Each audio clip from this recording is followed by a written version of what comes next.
Días atrás les contábamos el caso del suboficial de policía Edgar Fariña, un uniformado que sufrió el ataque del EPP en el año 2013 y quedó parapléjico. Las autoridades se habían comprometido en asistirlo luego de que sufriera esta tremenda lesión. Según él, en los primeros tiempos hubo asistencia, pero luego se olvidaron de su caso. Incluso el propio presidente de la República se había olvidado de una promesa que le hizo en el pasado. Esto había dicho el suboficial de policía. Consultamos con las autoridades de la Policía Nacional y niegan categóricamente algún tipo de abandono.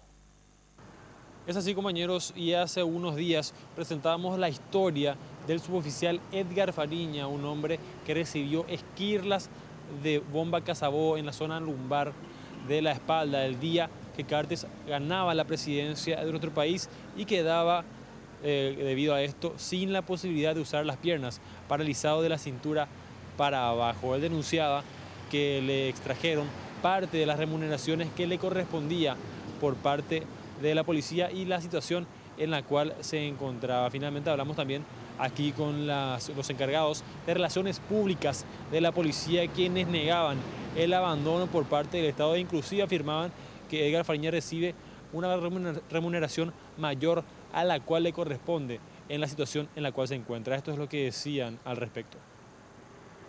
Tiene una ambulancia a disposición, tiene equipos de fisioterapeutas que son pagados por el hospital de policía, tiene la asistencia médica del hospital de policía con medicamentos y si el hospital de policía no cuenta con medicamentos que él necesita, se compra con presupuesto del hospital para que a él no le falte nada. Ahora, ¿qué es lo ideal o lo que se debería haber hecho en el caso del suboficial Edgar Fariña? Nos decía el comisario que él debería haber solicitado su disponibilidad.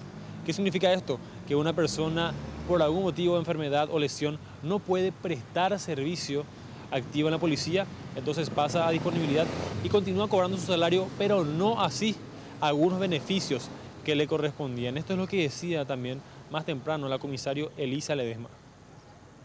Lo que nosotros necesitamos es que Fariña también cuente lo que realmente él está recibiendo como beneficio y que cuando él habla de que la Policía Nacional cortó una parte del presupuesto, que él entienda también de que eso no es por parte de la Policía Nacional. Está en otra instancia en la cual nosotros no accedemos, pero sí solicitamos un reajuste.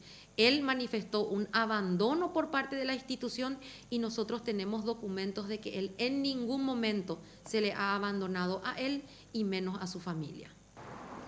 Fariña solicitó también una vivienda al presidente Cartes y denunció que hasta el momento no han habido respuestas por parte de la presidencia. Volverá a hacer lo mismo, esta vez con la Senavidad, en lo que va de este mes o el próximo. Nos había mencionado su oficial, a ver si tiene mejor suerte. Por el momento es todo, compañeros, volvemos a estudios.